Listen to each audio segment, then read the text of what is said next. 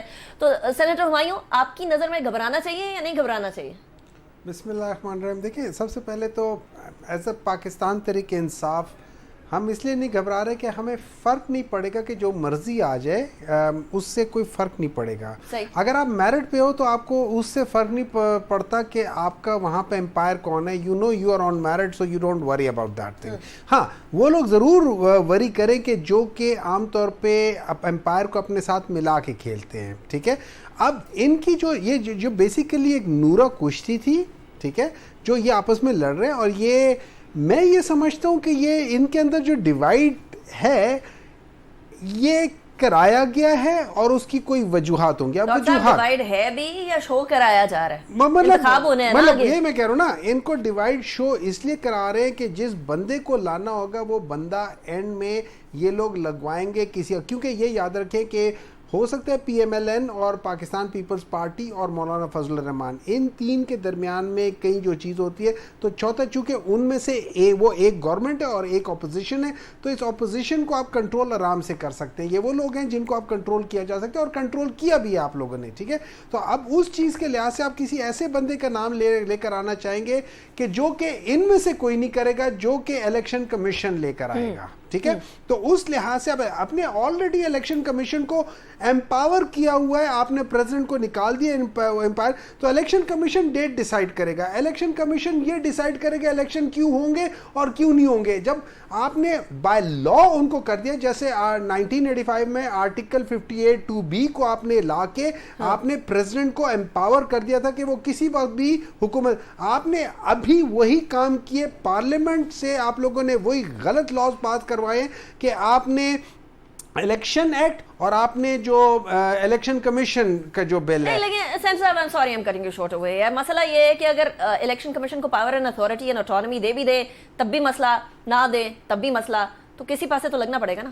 دیکھیں, آپ ہر چیز میں بیلنس ہونی چاہیے. جو پہلے الیکشن جو ایکٹ تھا نا, اس میں بیلنس تھا between election commission and president. President usually is through the elected, یا اس پروسیس کے تھرو آ رہا ہوتا ہے, تو چلو انڈائریکٹ صحیح پر الیکٹڈ ہوتا ہے, اور نارملی ایک پولیٹیکل پارٹی کا. جو الیکشن کمیشن ہے اس کا کوئی اسٹیک انوالو نہیں ہے, وہ ایک انسٹیٹیوشن ہے. تو اگر آپ اس کو اتنا امپاور کر دیں گے کہ جس کا کوئی اسٹیکس ہی نہیں ہے الیکٹورل پروسیس میں ایز سچ, ٹھیک ہے, کہ وہ الیکٹڈ باڈی نہیں ہے, تو وہ تو پھر کچھ بھی کر سکتا ہے, وہ کسی کے ساتھ بھی چل سکتا ہے. میرے لحاظ سے ان لوگوں نے اپنے ہاتھ پیر کاٹ کے, ناک کٹوا کے ان کے حوالے کر دی ہے, اور اب اس کے بعد یہ دیکھیں گے. رہی بات یہ کہ میں سمجھتا ہوں کہ آلریڈی آپ لوگوں نے دیکھا ہوا ہے کہ انہوں نے کہا ہے کہ پہلے تو ہم یہ کریں گے کہ نئے سینسس کے, پھر ڈی لمیٹیشنز کریں گے, پھر یہ کریں گے, تو 8 مہینے 10 مہینے سال تو کہیں نہیں کیا. اگر یہ آج سے 6 مہینے پہلے جو سپریم کورٹ نے کہا تھا کہ بھائی آرٹیکل 224(2) کے لحاظ سے 90 دن کے اندر الیکشن کروا لو, اگر یہ اس وقت کروا لیتے, اس آئین کی پاسداری کر لیتے, اپنا کام صحیح طریقے سے کر لیتے, تو آج ان کو یہ منہ نہ دیکھنا پڑتا. ویسے انٹرسٹنگ ٹیک, لیکن سینٹر صاحب اگر مگر پہ جائیں تو اگر آپ لوگ سینسس پہلے کرا لیتے, الیکشن کمیشن آف پاکستان کے ساتھ معاملے طے کر لیتے, تو پھر ہم ادھر نہ کھڑے ہوتے جس ٹائم پر, ایک بہانہ نہ ملتا نا. لیکن رفیق رضوان صاحب, at this point in time senator صاحب یہ فرما رہے ہیں کہ بیسیکلی ای سی پی کے کو زیادہ طاقتور کر دینا بھی گڑبڑ ہے, ایک ان الیکٹڈ باڈی ہے وہ بھی گڑبڑ ہو جائے گی. But then if we don't empower them, تو پھر کیا, پھر اس کے علاوہ کیا کوئی اور طریقہ کار کہ ہم آئین کو منوا سکیں ان لوگوں سے جنہوں نے آئین بنایا یا جو آئین میں ترمیم کر سکتے ہیں. جب وہ ماننے کو تیار نہ ہو تو پھر کوئی جواز نہ رہ گیا باقی سب کے ماننے کا. ایک تو ناک تلاش کرنی پڑے گی کہ ناک کس کی کٹی ہے. یہ سوال چھوڑے جا رہا ہوں. اچھا, تو اگلی بات یہ ہے کہ آئین کے اندر ایک پروسیس دیا ہوا ہے, جس آئین کی بات کر رہے ہیں سینیٹر صاحب بصد احترام, اس کے اندر ایک آئین کے اندر ایک پروسیس دیا ہوا ہے. اب میری نظر میں قانون کے طالب علم کی حیثیت سے, آپ کا بھی فیملی بیک گراؤنڈ ہے لیگل, بات یہ ہے کہ میری نظر میں نگران وزیر اعظم کی کنسلٹیشن کا پروسیس جس دن اسمبلی ڈیزالو ہوئی, اسمبلی پہ دستخط ہوئے, اس دن سے سٹارٹ ہوگا. اس سے پہلے تو کاز آف ایکشن ہی نہیں ہے. اس سے پہلے تو ٹائم ہی نہیں ہے. ابھی تک تو اسمبلی چل رہی تھی. اب رات کو جو اسمبلی پہ دستخط ہوئے تو اس کے بعد کنسلٹیٹو پروسیس, آج لیڈر آف دی اپوزیشن اور پرائم منسٹر صاحب ملے.